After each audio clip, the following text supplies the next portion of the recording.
Il y a un endroit où la terre ne connaît pas le silence, où le vert des forêts s'étend comme une mer infinie, entrelacée par des rivières qui traversent des îles semblant avoir été sculptées par les dieux.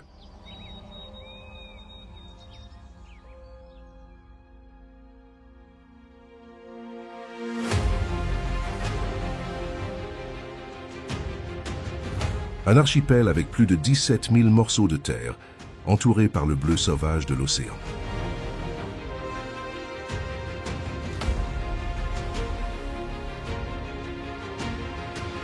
L'Indonésie, un royaume fragmenté où la nature règne encore en maître. Ici, des créatures légendaires parcourent les jungles. Des reptiles préhistoriques dominent des îles isolées. Et le ciel est traversé par des oiseaux aux couleurs aussi vives que les rêves d'un artiste.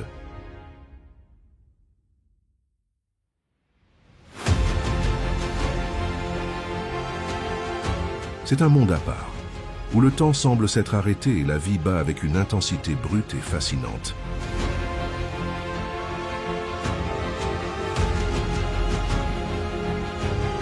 Préparez-vous à explorer les coins les plus sauvages et extraordinaire d'Indonésie.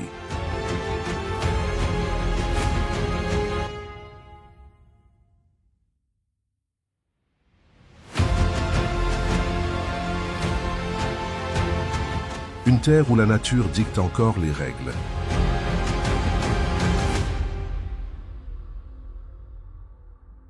Bienvenue dans la nature sauvage de l'Indonésie. Les collines sèches de Komodo se dressent sous le soleil brûlant comme des géants endormis.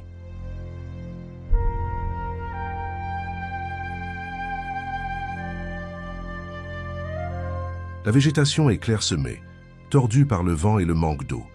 Des troncs brûlés par le temps projettent des ombres fines sur la terre chaude et poussiéreuse.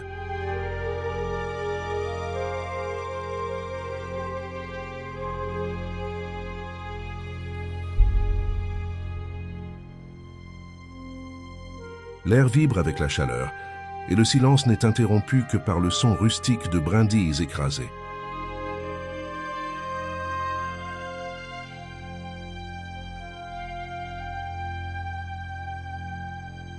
Dans ce paysage aride et intact, une créature marche avec la lenteur de quelqu'un qui connaît chaque centimètre de son domaine.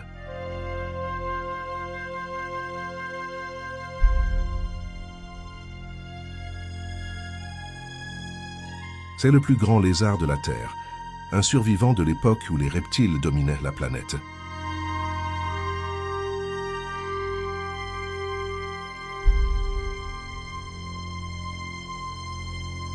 Ceci est le dragon de Komodo, mesurant jusqu'à 3 mètres de long et pesant plus de 80 kilos. Son corps musclé est couvert d'écailles résistantes, épaisses comme des cuirasses. Ses pattes sont puissantes, ses griffes courbées et ses petits yeux observent le monde avec une attention implacable.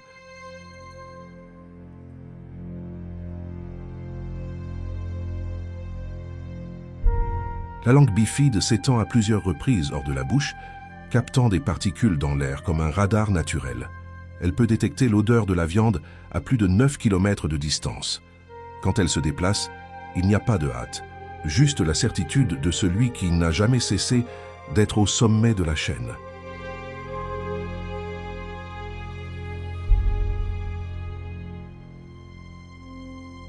Pendant les heures les plus chaudes de la journée, ces prédateurs préhistoriques se cachent à l'ombre des rochers ou entre les racines exposées, immobiles comme des statues.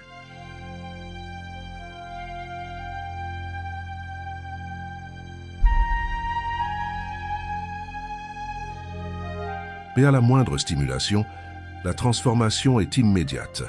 Avec une vitesse surprenante, il se lance dans de courtes poursuites.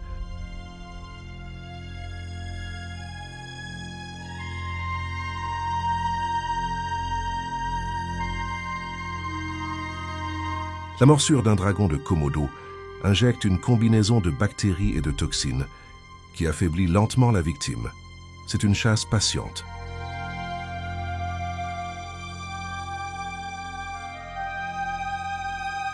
Parfois, le dragon suit sa proie pendant des heures ou des jours jusqu'à ce qu'elle s'effondre. Ensuite, avec des mâchoires puissantes et des dents acérées, il déchire la chair avec une efficacité brutale.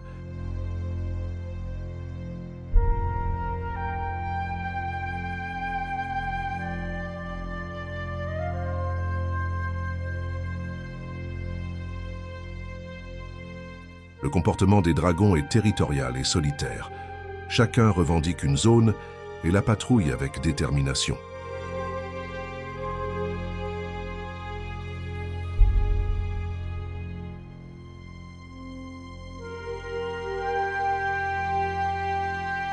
L'alimentation est variée. Cerfs, sangliers, buffles et éventuellement d'autres dragons.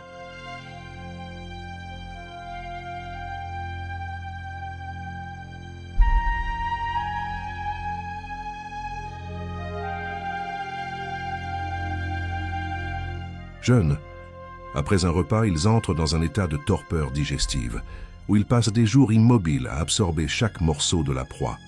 Rien n'est perdu, ni les os, ni la peau. Le système digestif de ces reptiles est une machine de survie.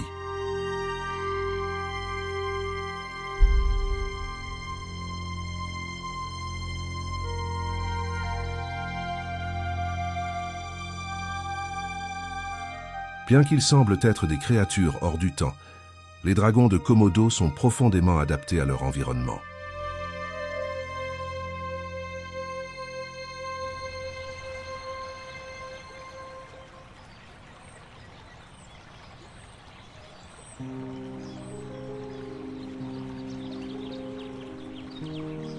Dans des îles comme Rinca, Padar et Flores, ils sont également présents, toujours dans des territoires aux caractéristiques similaires, climat sec, végétation basse et topographie accidentée.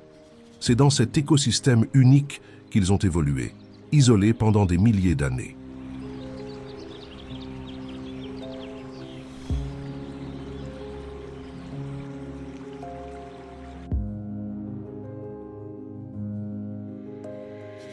À quelques rares occasions, ils ont été vus nageant entre les îles, propulsés par leur longue queue musclée, défiant les courants et prouvant que rien ne limite leur présence.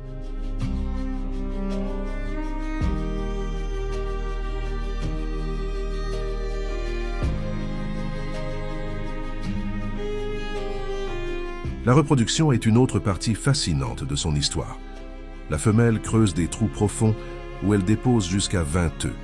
Pendant des semaines, elle garde l'entrée avec agressivité, repoussant toute menace.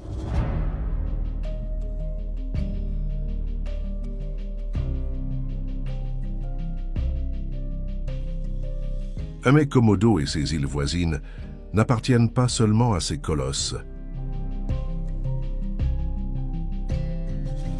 La faune locale est variée et surprenante. Les gallinacés sauvages, les petits lézards, les serpents adaptés au climat sec et les oiseaux de proie qui planent lentement dans les courants d'air chaud complètent le tableau.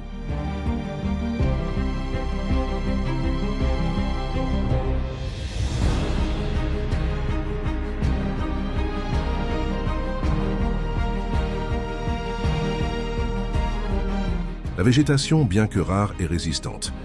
Cactus, buissons épineux et arbres aux racines profondes marquent leur présence sur les collines arides, soutenant la vie de manière presque miraculeuse.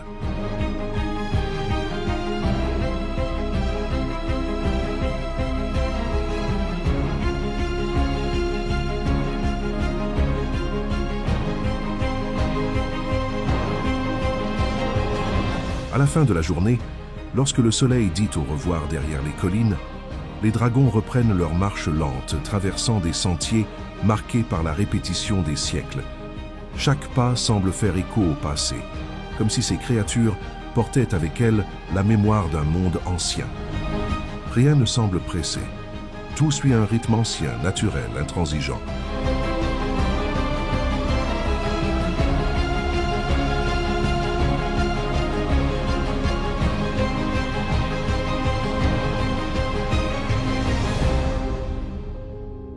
Et alors que le silence revient sur les chemins poussiéreux de Komodo, les vents portent un nouvel arôme.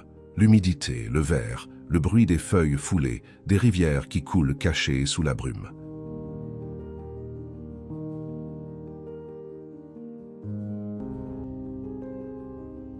La prochaine étape nous emmène à l'autre extrémité de l'Indonésie.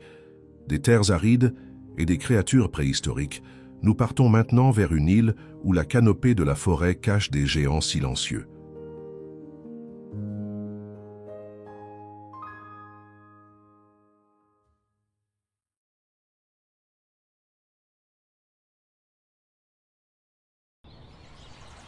La brume couvre les pentes comme un voile sacré. Le son de l'eau courante se mélange à l'appel lointain d'oiseaux invisibles.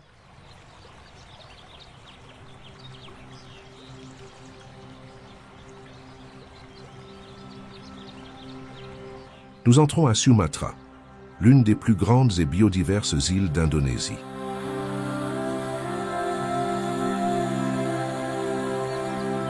Contrairement aux terres arides de Komodo, ici le vert prédomine. La forêt est dense, humide et vivante.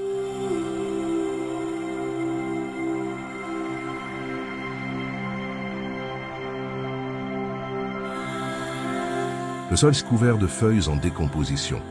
Des racines émergent du sol comme des serpents végétaux et chaque pas semble être observé par des yeux cachés. Sumatra est un sanctuaire de géants silencieux.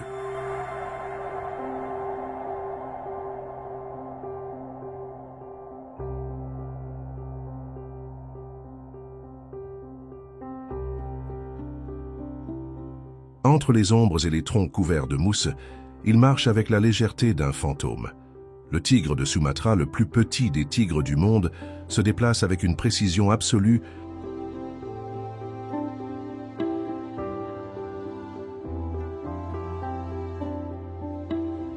Ses yeux dorés reflètent la lumière qui s'échappe à travers les fentes du couvert forestier. Il évite les confrontations, préfère la traque, et quand il décide d'agir, tout se passe en silence. Pas de rugissement, pas de bruit, juste le son étouffé d'une patte sur la terre humide.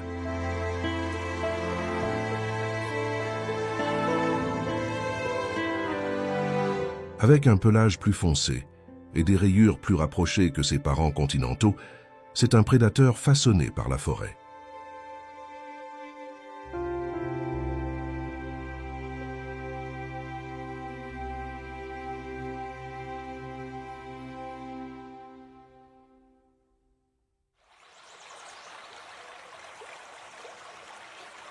En suivant les lits peu profonds des rivières et les clairières cachées par la végétation, nous rencontrons un autre géant, l'éléphant de Sumatra.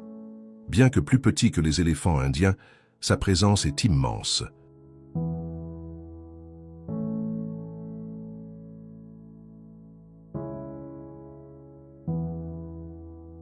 Des groupes familiaux parcourent d'anciens sentiers, guidés par des femelles expérimentées, qui se souviennent de chaque source d'eau et de chaque saison des fruits.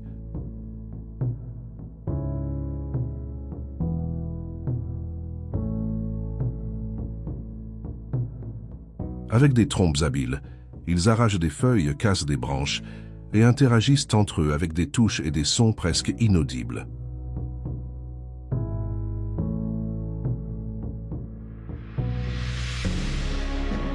Ils sont les bâtisseurs du paysage.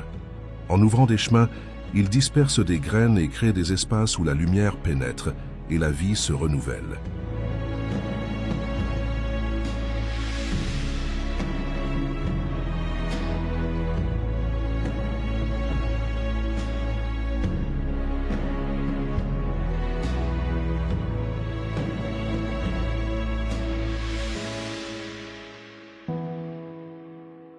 Dans les zones les plus reculées, où la forêt devient presque impénétrable, vit l'une des créatures les plus menacées de la planète, le rhinocéros de Sumatra.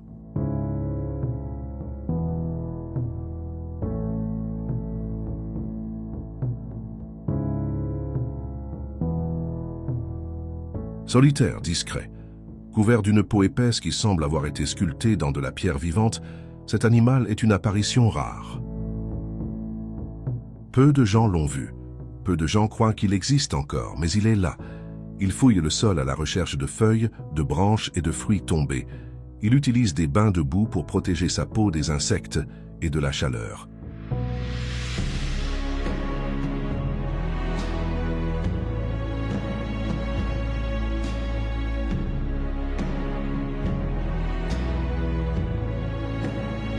Ses cornes courtes et son corps robuste rappellent une époque lointaine, un temps où le monde était façonné uniquement par la nature.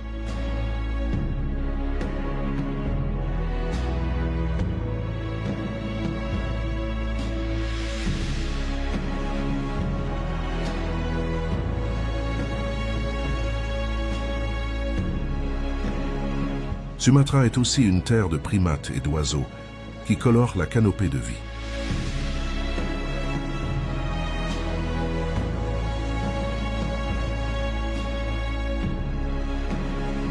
Des singes à longue queue sautent en bande bruyante entre les branches, se disputant l'espace avec des gibbons aux longs bras et mouvements gracieux.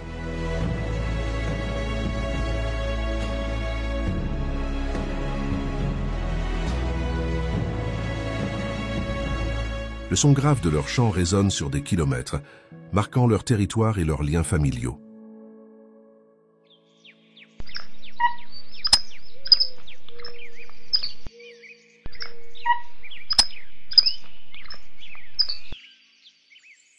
Dans les hauteurs, des oiseaux comme le calao rhinocéros traversent le ciel avec leur bec massif et leurs ailes bruyantes. Chaque chant, chaque vol, semble faire partie d'une partition invisible qui régit le rythme de la forêt.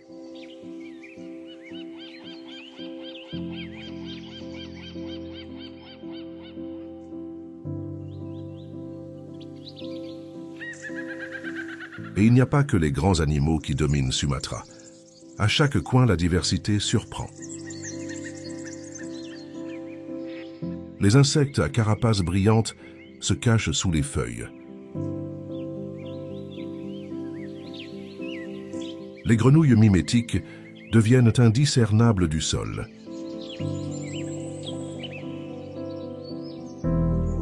De grands papillons flottent comme des fleurs suspendues dans les airs. Les rives des rivières abritent des civettes, des loutres et des tortues.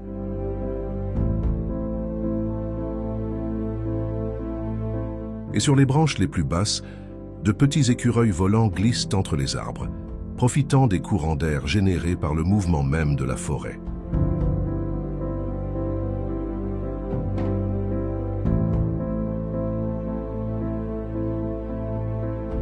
L'humidité est constante. Les averses tombent brusquement, frappant les larges feuilles comme des tambours.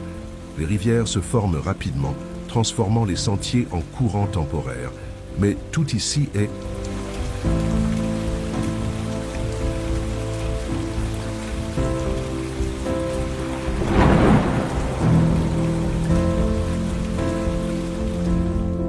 adaptation. Les racines des arbres sont élevées.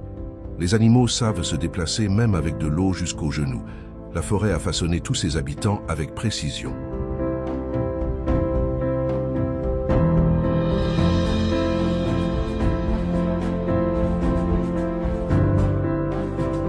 À la fin de la journée, les sons de la forêt deviennent plus profonds. Le chant des gibbons s'adoucit, le mouvement des éléphants ralentit et les tigres reprennent leur veille.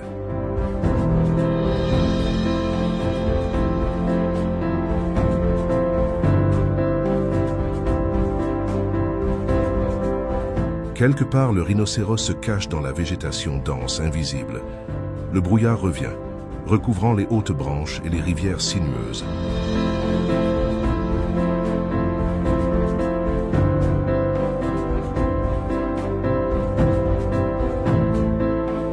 Et pendant que Sumatra plonge dans ses propres mystères, l'arôme du sel commence à se mêler à l'air.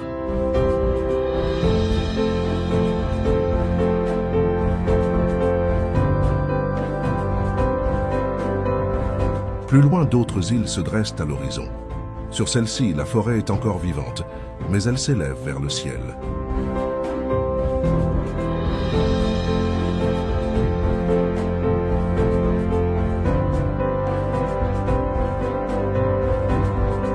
D'énormes arbres forment des ponts naturels entre les branches.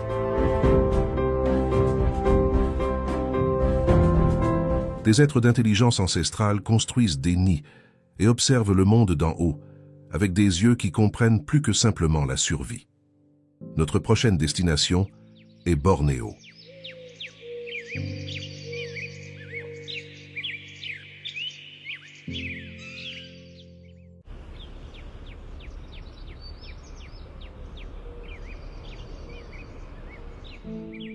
Les arbres s'élèvent comme des colonnes vivantes au cœur de Bornéo. La forêt ici ne s'étend pas seulement sur le sol. Elle pousse vers le haut, atteignant des hauteurs impressionnantes.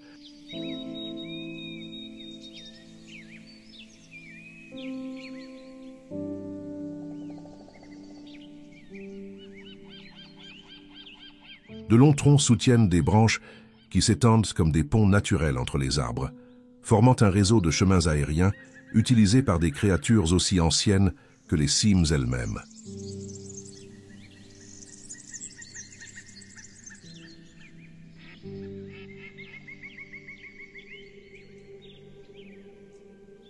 Le sol de la forêt est dense, mais c'est en haut que la vie bat avec plus d'intensité. C'est là que vit l'orang-outan de Bornéo. Son pelage orangé contraste avec le vert profond des feuilles et ses longs bras en font un expert des branches. C'est un animal au mouvement lent et calculé, comme si chaque action avait un but ancestral.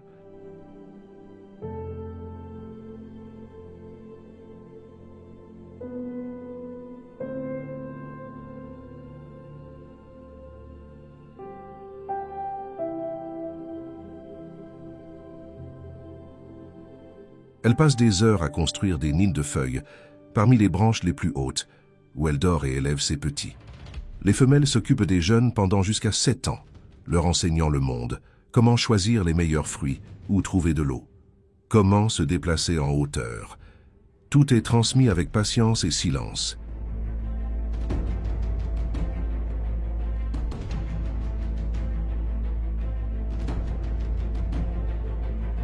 Le orang-outan descend rarement au sol. Son monde est parmi les cimes, où les dangers sont moindres et les ressources abondent. C'est un symbole de la forêt, un esprit silencieux qui observe et apprend.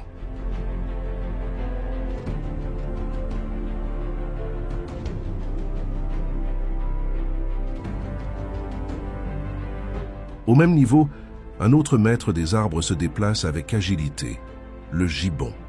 Ses longs bras et son corps léger lui permettent de se lancer de branche en branche avec des mouvements acrobatiques et précis.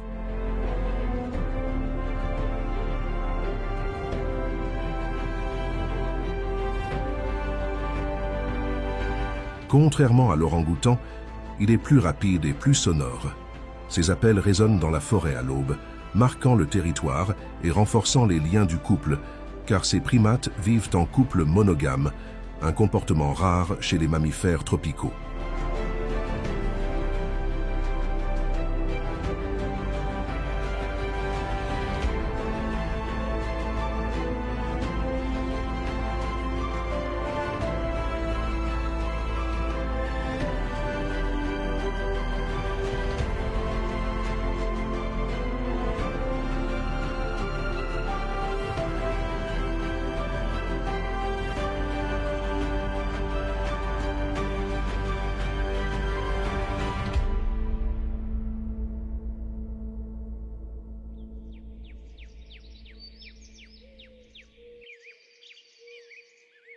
Entre les ombres des cimes et les rayons de lumière filtrés par les feuilles, une figure presque mythique émerge.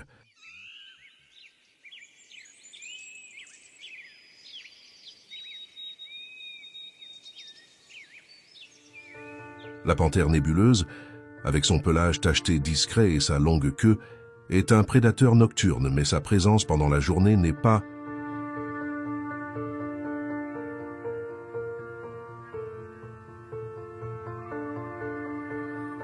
impossible. Il grimpe aux arbres avec facilité. Il chasse des petits mammifères et des oiseaux et reste invisible à la plupart des yeux. Sa rareté le rend presque légendaire et chaque apparition témoigne de la richesse de cet écosystème.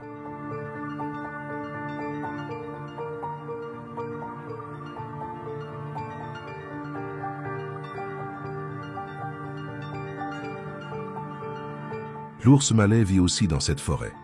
Petit mais fort, il se déplace curieusement entre les troncs et les clairières. Avec de longues griffes et une langue étonnamment longue, il ouvre les ruches cachées et se nourrit de miel, de fruits et d'insectes.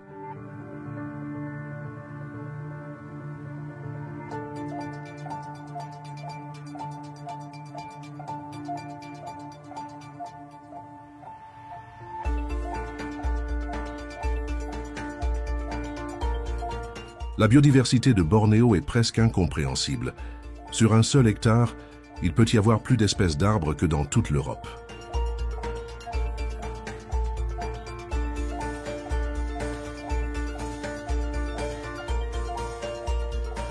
De petits reptiles camouflés se reposent sur des feuilles. Des grenouilles volantes planent entre les arbres. Des insectes aux formes improbables rivalisent avec des papillons aux ailes larges et aux motifs hypnotiques pour les fleurs.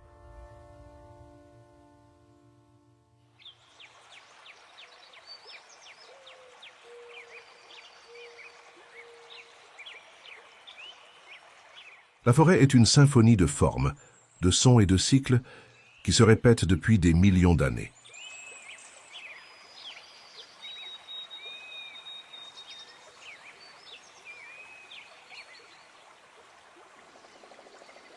Les singes nasiques habitent les zones proches des rivières.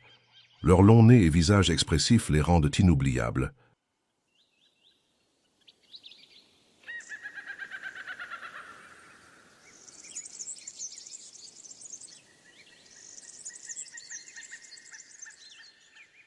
Ils vivent en grands groupes, nagent habilement et se nourrissent de feuilles et de fruits.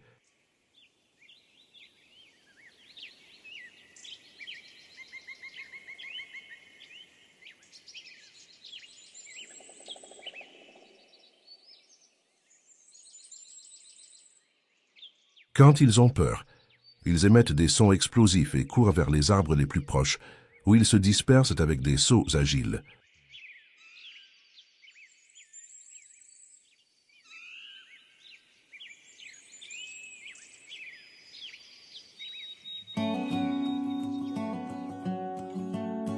Alors que la lumière du jour pénètre en colonne à travers le couvert forestier, les tons de la forêt changent. La température baisse légèrement et les sons se transforment.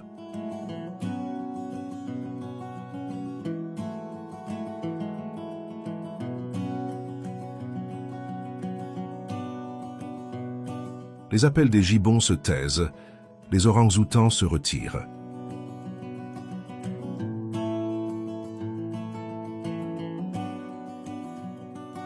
Et les grands oiseaux reviennent aux cimes pour dormir.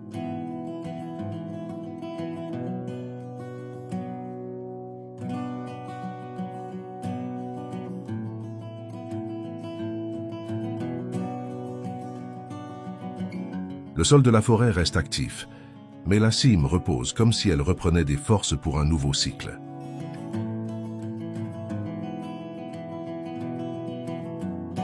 Et c'est dans cette pause, cette respiration collective de la jungle, que nous continuons en avant.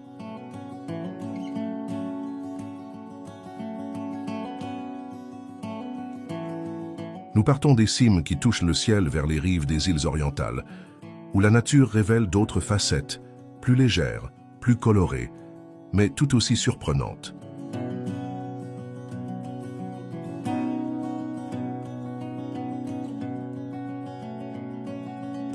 Où les cieux se remplissent d'ailes et la diversité prend une nouvelle nuance.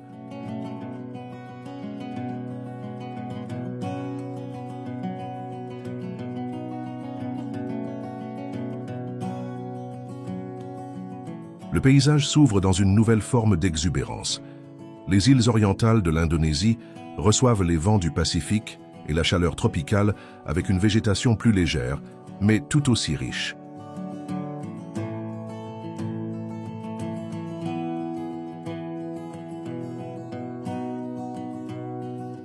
Ici, les mangroves longent les côtes des îles, les forêts secondaires montent le long des collines, et les cieux semblent toujours animés. Chaque arbre est une scène, chaque matin un spectacle, et les protagonistes ont des ailes.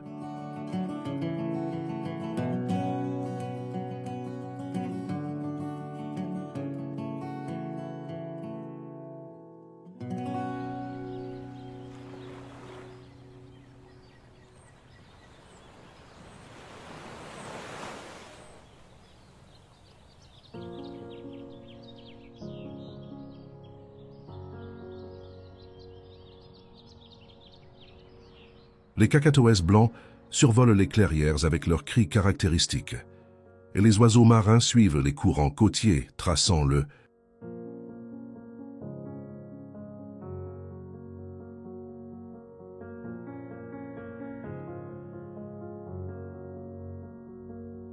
L'horizon. La symphonie des oiseaux commence avec le premier rayon de soleil et ne se termine que lorsque le ciel se teinte d'un orange profond.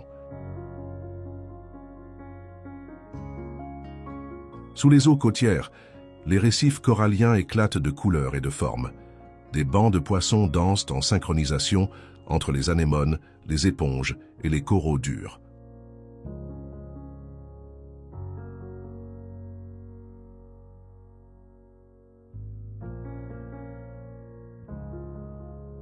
Les dauphins accompagnent les navires et les tortues nagent avec lenteur et élégance entre les formations rocheuses.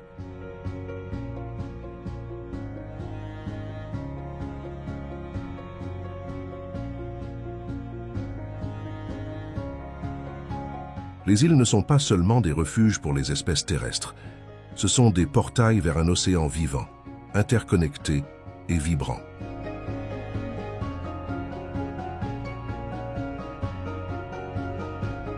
Alors que le soleil décline, teignant le ciel de rouge et d'or, la symphonie de la vie semble entrer dans son dernier mouvement.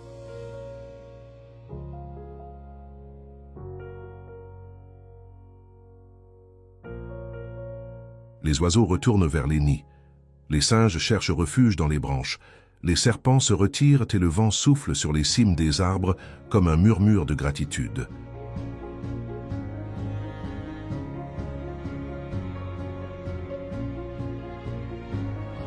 L'Indonésie termine sa présentation avec élégance, montrant que la nature, lorsqu'elle est intacte, est capable de créer des spectacles qu'aucune scène humaine ne pourra jamais reproduire.